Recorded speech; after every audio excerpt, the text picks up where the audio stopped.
ಉತ್ತರ ಕೊರಿಯಾಕ್ಕೆ ಸಂಬಂಧಪಟ್ಟಂಥ ಸುದ್ದಿ. ಈ ಉತ್ತರ ಕೊರಿಯಾವು ಕೂಡ ಅಮೆರಿಕಾದ ಶತ್ರು ದೇಶ ಅಂತಲೇ ಪರಿಗಣಿಸಲ್ಪಡುತ್ತೆ. ಉತ್ತರ ಕೊರಿಯಾದ ಶತ್ರು ಅಮೆರಿಕ, ಅಮೆರಿಕದ ಶತ್ರು ಉತ್ತರ ಕೊರಿಯಾ ಅಂತ. ಉತ್ತರ ಕೊರಿಯಾದ ಮೇಲೆ ನಿಯಂತ್ರಣ ಸಾಧಿಸಬೇಕು ಅಂತ ದಕ್ಷಿಣ ಕೊರಿಯಾದಲ್ಲಿ ಒಂದು ಸೇನಾ ನೆಲೆಯನ್ನು ಅಮೆರಿಕ ಅನೇಕ ವರ್ಷಗಳ ಹಿಂದೆಯೇ ಸ್ಥಾಪನೆ ಮಾಡಿದ್ದರ ಬಗ್ಗೆ ಈ ಹಿಂದೆ ಎಲ್ಲ ಡೀಟೇಲ್ಸ್ ನೋಡಿದ್ದೀವಿ ನಾವು. ಯಾವಾಗ ಉತ್ತರ ಕೊರಿಯಾ ಪರಮಾಣನ್ನ ದಾಳಿ ಮಾಡಿಬಿಡುತ್ತೋ, ಸ್ಫೋಟ ಮಾಡಿಬಿಡುತ್ತೋ ಎನ್ನುವಂತಹ ಆತಂಕ ಅಮೆರಿಕದ ಅನೇಕ ಅಧ್ಯಕ್ಷರಿಗೆ ಕಾರಣ ಆಗಿತ್ತು. ಅದರ ಭಾಗವಾಗಿ ಅದರ ಮೇಲೆ ನಿಯಂತ್ರಣ ಹೇರುವ ಪ್ರಯತ್ನವನ್ನು ದಕ್ಷಿಣ ಕೊರಿಯಾದಿಂದ ಇದೇ ಅಮೆರಿಕಾದವರು ಮಾಡ್ತಾ ಇದ್ರು.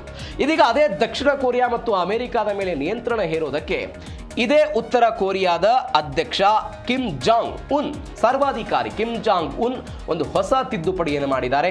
ಏನದು ತಿದ್ದುಪಡಿ ಅಂತ ನೋಡೋದಾಗೋದಾದ್ರೆ, ಕಿಮ್ ಹತ್ಯೆ ಆದರೆ ಅಣು ಬಾಂಬ್ ಆಟೋಮ್ಯಾಟಿಕ್ ಫೈರ್ ಆಗುತ್ತೆ ಅಂತ. ಯಾವ ಅಮೆರಿಕ, ಇರಾನ್ ಯಾವುದೇ ಕಾರಣಕ್ಕೂ ಪರಮಾಣನ ತಯಾರು ಮಾಡಬಾರ್ದು ಅಂತ ಇವತ್ತು ಹೋರಾಟ ಮಾಡ್ತಿದೆಯೋ, ಅದರ ಮತ್ತೊಂದು ಶತ್ರು ದೇಶ ಈಗಾಗಲೇ ಪರಮಾಣನ ಹೊಂದಿದೆ. ಅವರು ಇದೀಗ ಉತ್ತರ ಕೊರಿಯಾದಲ್ಲಿ ಒಂದು ಸಂವಿಧಾನಕ್ಕೆ ಒಂದು ದಿಗುಲು ಬಡಿಸುವಂಥ ಹೊಸ ತಿದ್ದುಪಡಿಯನ್ನು ತಂದಿದ್ದಾರೆ. ಕಿಮ್ ಜಾಂಗ್ ಉನ್ ಹತ್ಯೆ ಆದರೆ, ಅವರು ಕಾರ್ಯನಿರ್ವಹಣೆಯ ಅಶಕ್ತರಾದರೆ ಉತ್ತರ ಕೊರಿಯಾದ ಪರಮಾಣು ಕ್ಷಿಪಣಿಗಳೇನಿದೆಯಲ್ಲ ಅವೆಲ್ಲವೂ ಕೂಡ ಎದುರಾಳಿಗಳ ಮೇಲೆ ಸ್ವಯಂಚಾಲಿತವಾಗಿ ದಾಳಿ ನಡೆಸೋ ಪ್ರಯತ್ನ ಇದು. ಚಾಲಿತವಾಗಿ ನಡೆಸುವ ಪ್ರಯತ್ನ ಇದು. ಅದಕ್ಕೆ ಅವರು ಒಂದು ಹೆಸರಿಟ್ಟಿದ್ದಾರೆ, ಡೆಡ್ ಮಾನ್ಸ್ ಸ್ವಿಚ್ ಅಂತ. ಈ ತಿದ್ದುಪಡಿಯ ಪ್ರಕಾರ ಏನಾಗುತ್ತೆ, ನಾಯಕತ್ವ ಅಥವಾ ಪರಿಸ್ಥಿತಿ ನಿಯಂತ್ರಣಕ್ಕೆ ಸಿಗದೇ ಇದ್ದಾಗ ಅಲ್ಲಿಯ ಸರ್ವಾಧಿಕಾರಿಗಳು ಕೆಲಸ ಮಾಡೋದಕ್ಕೆ ಆಸಕ್ತರಾದಂತಹ ಸಮಯದಲ್ಲಿ ಇವುಗಳು ಏಕಾಏಕಿಯಾಗಿ ಸ್ವಯಂಚಾಲಿತವಾಗಿ ಕೆಲಸ ಮಾಡೋದಕ್ಕೆ ಒಂದು ಅನುವು ಮಾಡಿಕೊಡುವಂತಹ ಪ್ರಯತ್ನದ ತಿದ್ದುಪಡಿ ಇದು. ಆ ತಿದ್ದುಪಡಿಯ ಭಾಗವಾಗಿ ಇದನ್ನು ಮಾಡಿದ್ದಾರೆ. ಅಧಿಕೃತ ಪರಮಾಣು ದೇಶ ಉತ್ತರ ಕೊರಿಯಾ ಇದು.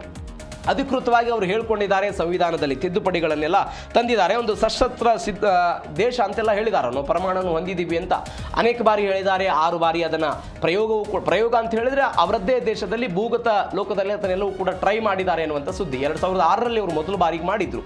ನೀವು 1970ರ ದಶಕದಲ್ಲಿ ಏನಾಯಿತು, 70-80ರ ದಶಕದಲ್ಲಿ ಚೀನಾ ಮತ್ತು ಸೋವಿಯತ್ ರಷ್ಯಾ ಅವರಿಗೆ ಸಹಾಯ ಮಾಡಿತು ಪರಮಾಣು ಕೇಂದ್ರಗಳನ್ನು ಸ್ಥಾಪನೆ ಮಾಡೋದಕ್ಕೆ.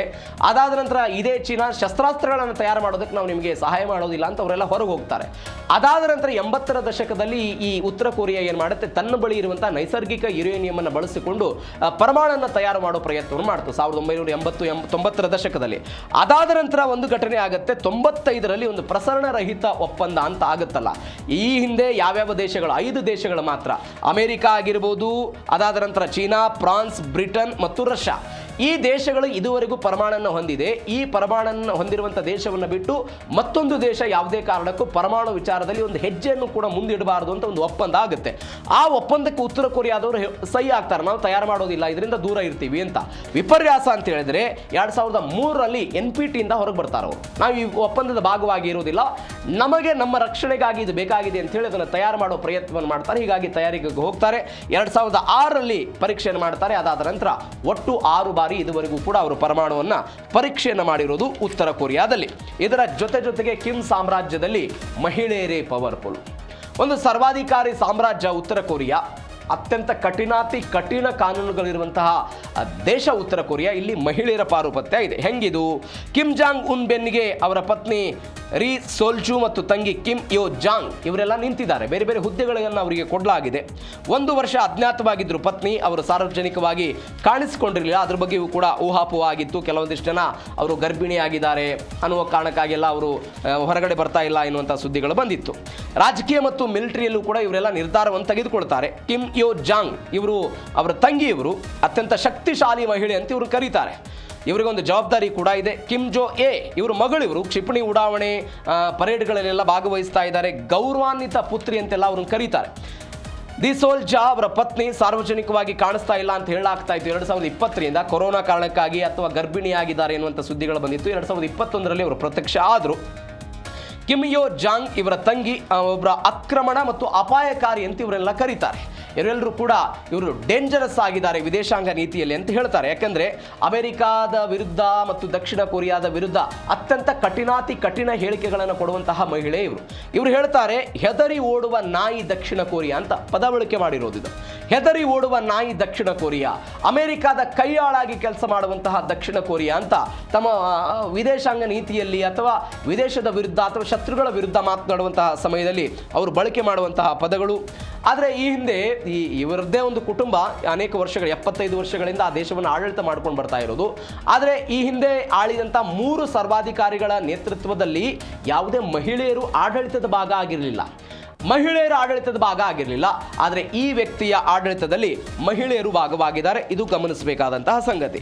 ಹಾಗಾದರೆ ಈ ಕಿಮ್ ಜಾಂಗ್ ಉನ್ನ ಮಗಳೇ ಮುಂದಿನ ಅಧಿಪತಿ ಆಗ್ತಾರಾ, ಉತ್ತರಾಧಿಕಾರಿ ಆಗ್ತಾರಾ ಎನ್ನುವಂತಹ ಪ್ರಶ್ನೆ. ಅದಕ್ಕಾಗಿ ಕೆಲವೊಂದಿಷ್ಟು ಮುನ್ಸೂಚನೆಗಳು ಕೂಡ ಬರ್ತಾ ಇದೆ, ಅದನ್ನು ವಿಶ್ಲೇಷಣೆ ಕೂಡ ಮಾಡ್ತಾ ಇದ್ದಾರೆ.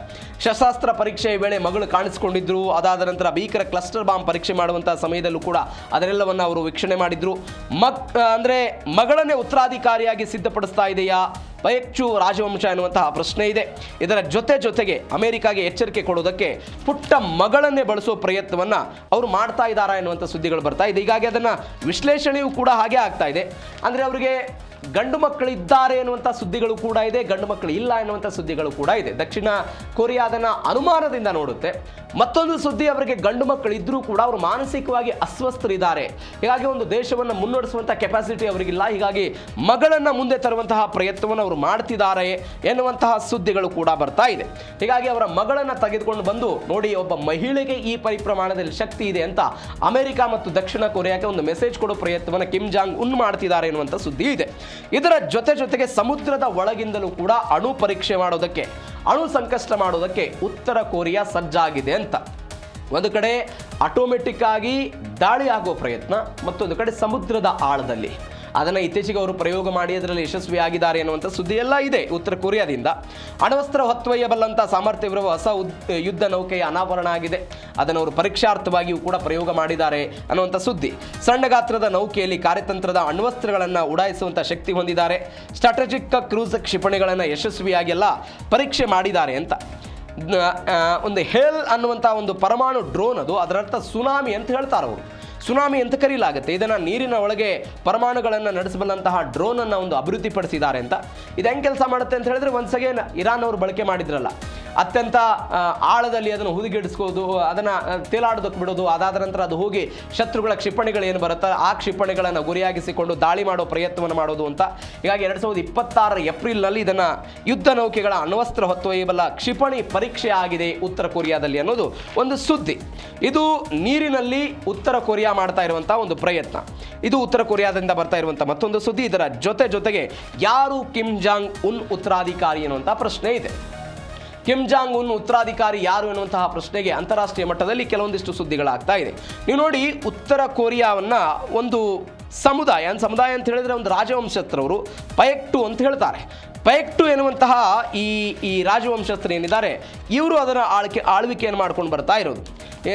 ಉತ್ತರ ಕೊರಿಯಾವನ್ನು ಆಳುವಂತಹ ಅಧಿಕೃತ ರಾಜವಂಶ ಅಂತ ಹೇಳ್ತಾರೆ ಇದನ್ನು.